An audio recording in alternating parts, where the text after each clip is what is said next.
Veraval મણિબહેન Kotak school ખાતે mega blood donation camp યોજાયો।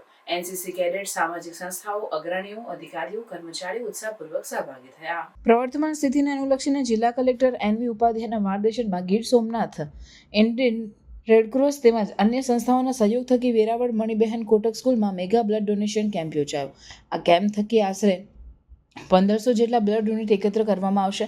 જિલ્લા કલેક્ટરે જણાવ્યું હતું કે પ્રવર્તમાન સ્થિતિમાં જો બ્લડની જરૂરિયાત ઊભી થાય તો કોઈ મુશ્કેલી ઊભી ન થાય તે માટે આયોજન કરાયું છે અને કોઈ કપરી પરિસ્થિતિનું નિર્માણ થાય તો તેને સંપૂર્ણ રીતે પહોંચી વળવા સક્ષમ બની શકાય। 32 બેડની વ્યવસ્થા તેમજ મેડિકલ ટીમ્સ થકી સુનિયોજિત વ્યવસ્થામાં નાગરિકો બ્લડ ડોનેટ કરી રહ્યા છે। આ સમયે માતૃભૂમિ માટે ઋણ અદા કરવાનો છે, જેથી અચૂક સ્વૈચ્છિક રક્તદાન કરી સેવાના મહાયજ્ઞમાં સહભાગી બની। સેવાના મહાયજ્ઞમાં સહભાગી થનાર તમામને મહાનુભાવના હસ્તે સર્ટિફિકેટ આપી સન્માનિત કરાયા હતા।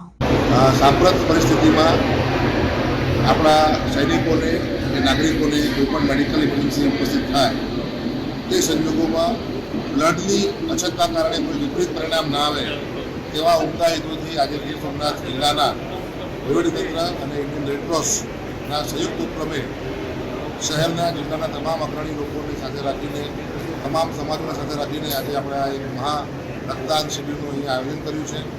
આ આયોજન સવારે 9 વાગ્યાથી આપણે બ્લડ ડોનર્સ જે છે આવી રહ્યા છે અને પોતાનું રક્ત દેશને સમર્પિત કરી રહ્યા છે। અહીંયા 32 જેટલા બેડની આપણે સુવિધા ઉપસ્થિત રાખી છે। મેડિકલ ટીમ્સ પર્યાપ્ત માત્રામાં અહીંયા ઉપસ્થિત છે। તમામ સમાજના અગ્રણીશ્રીઓ પણ અત્યારે આવી રહ્યા છે।